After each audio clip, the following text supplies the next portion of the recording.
1.5 million meals, 120-degree heat, 7,000 feet above sea level. This is how the U.S. Army eats in war. When the U.S. Army moves, it moves with its stomach. Behind every armored column, behind every convoy, every base in the dust or jungle, there's always a kitchen.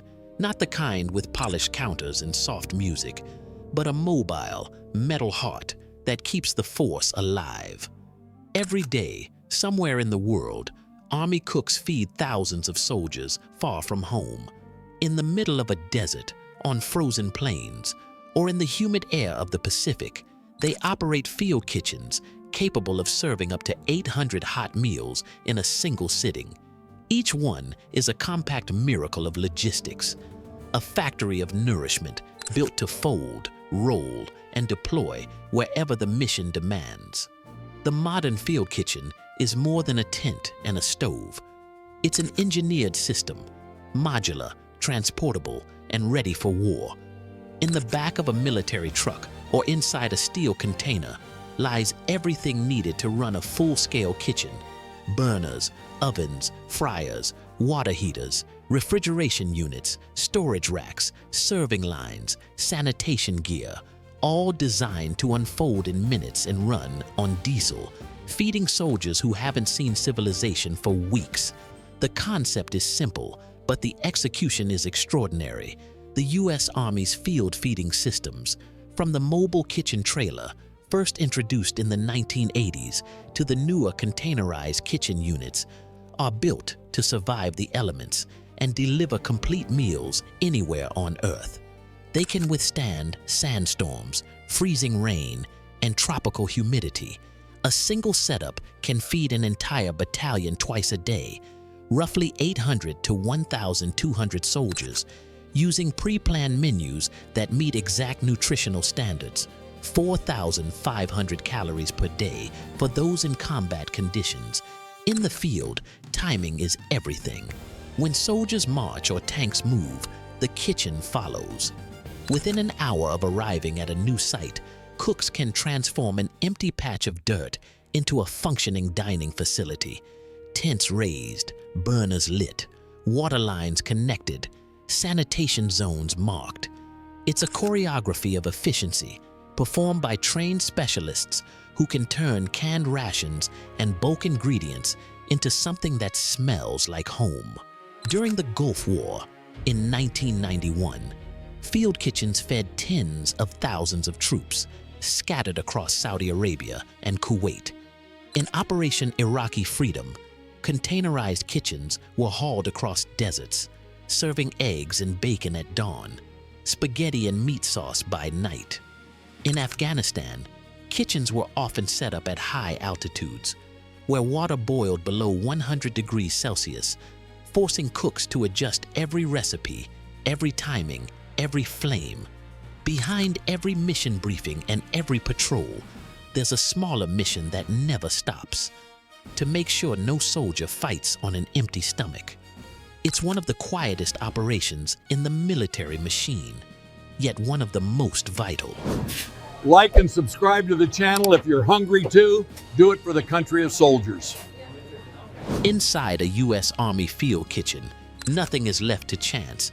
Every bolt, burner, and tray has a defined purpose. The entire system is designed around one principle: feed the mission. The most common type in use today is the containerized kitchen, known as the CK. It's a steel box about 20 feet long, the same size as a standard shipping container. At first glance, it looks unremarkable, but within minutes, it can transform into a fully functioning kitchen. Side panels fold down into workstations, revealing stainless steel surfaces and insulated compartments. Diesel-powered burners provide the heat, while self-contained generators supply electricity and refrigeration. Hot and cold running water circulate through onboard tanks and pumps, allowing full sanitation without outside infrastructure. Once deployed, the CK can serve up to 800 meals per sitting, roughly a full company of soldiers. In larger operations, several are arranged in parallel, creating what resembles a small industrial complex under canvas roofs. Each kitchen is staffed by a team of Army Culinary Specialists, typically 6 to 8 soldiers, who rotate between food preparation, cooking, serving, and cleaning. They work with precision because food safety in the field is not optional. One lapse in temperature control or sanitation could sicken an entire unit. Older systems still see service too.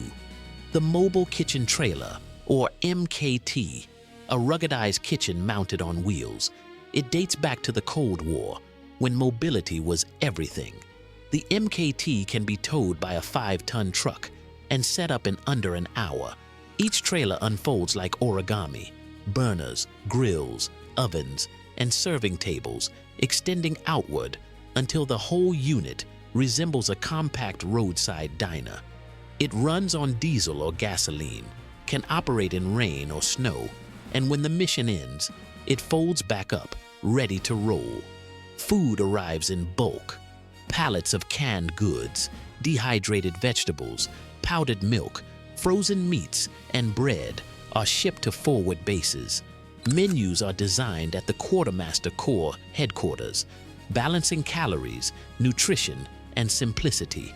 Each meal follows strict guidelines: proteins, starches, and vegetables in precise ratios, plus coffee, fruit, and dessert.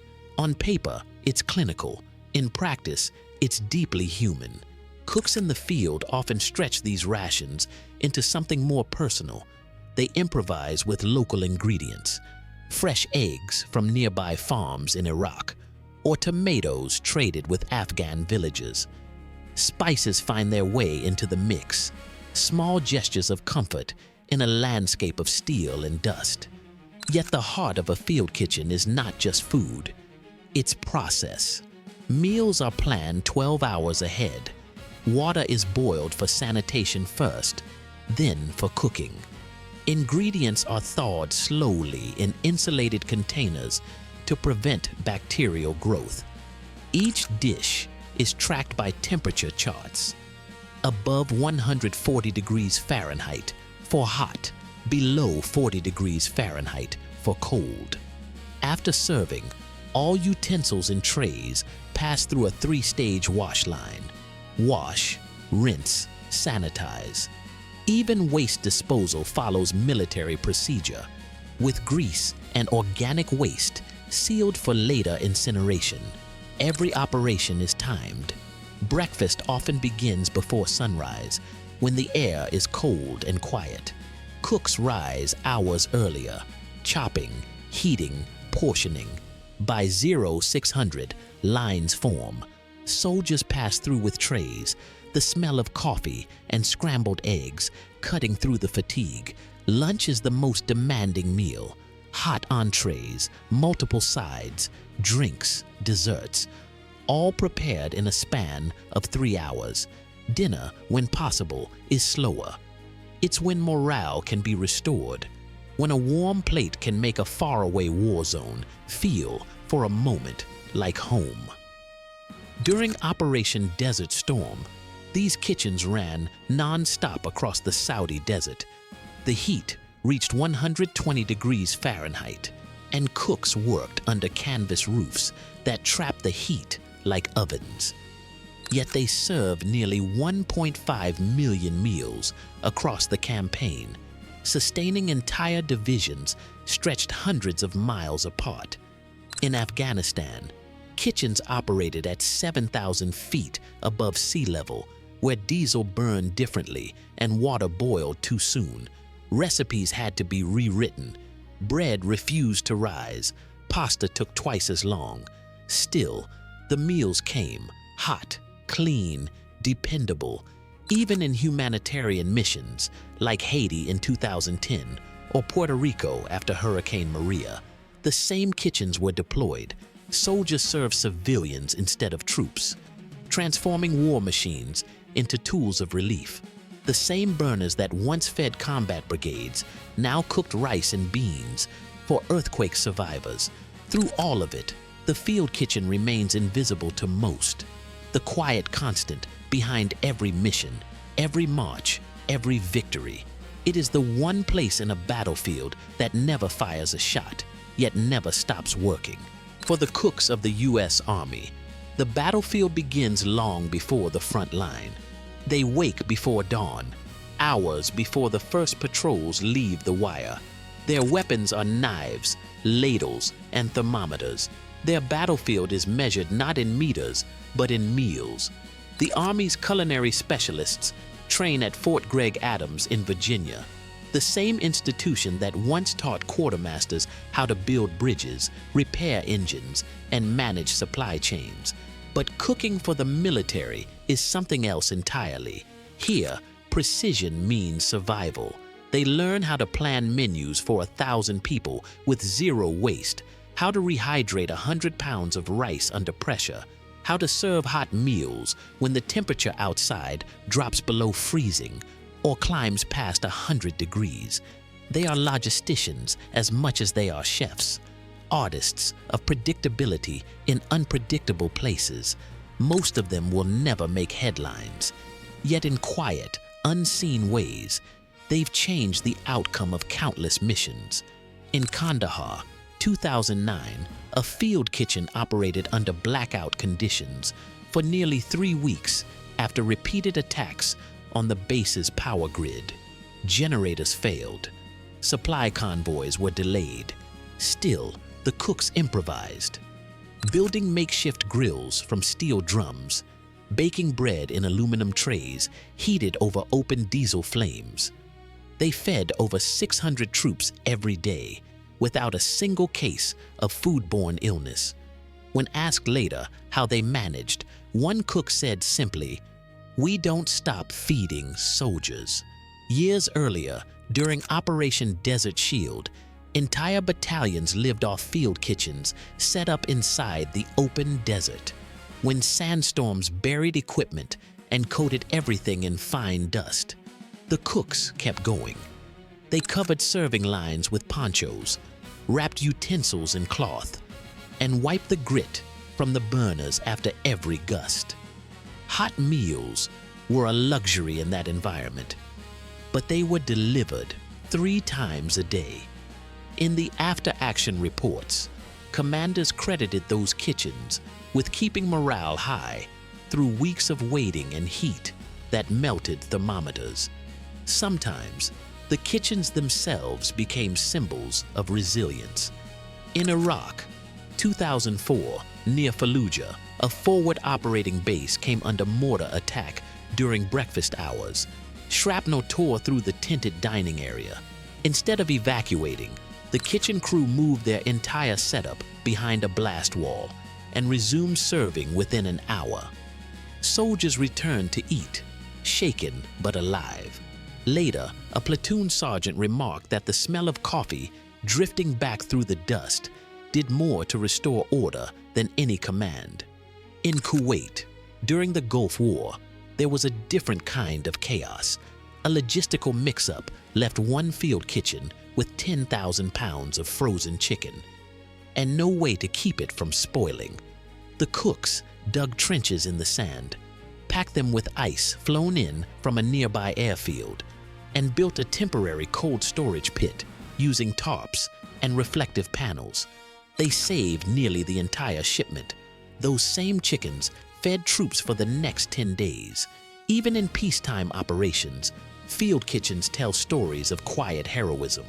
When Hurricane Katrina devastated the U.S. Gulf Coast in 2005, Army and National Guard units rolled in with their containerized kitchens. Within 48 hours, they were serving over 15,000 meals per day to civilians. Hot stews, rice, beans, cornbread, cooked by soldiers standing knee-deep in mud. For many survivors, that meal was the first warm food they'd had in a week. The cooks slept in their trucks, washed utensils in rainwater, and ran burners non-stop through the night. Field kitchens have also become places of connection, small oases of normalcy amid the tension of deployment.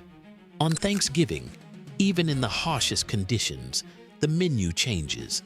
Turkeys are roasted, pies are baked, and makeshift decorations appear. cardboard leaves, foil stars, paper flags taped to the walls. In 2012, during operations in Afghanistan, one unit used spare jet fuel heaters to cook 20 turkeys for their base. Soldiers lined up in body armor, carrying trays, laughing at the absurdity of it, eating pumpkin pie surrounded by mountains and machine guns. The message was simple: home is wherever you can share a meal. Through these stories runs a constant thread: the quiet determination of those who feed others before feeding themselves. They are often the first to rise and the last to sleep. Their days run on 18-hour shifts, sometimes longer. They work in heat, noise, and motion.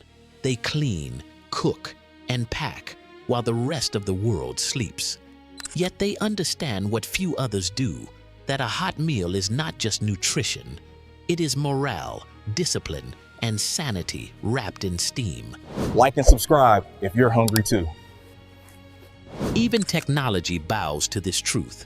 The Army has experimented with automated cooking systems, robotic stirrers, programmable ovens, self-cleaning fryers, but none replace the human judgment of a trained cook deciding whether the sauce is too thick, the rice too dry, or the coffee strong enough to keep a platoon awake on a cold night.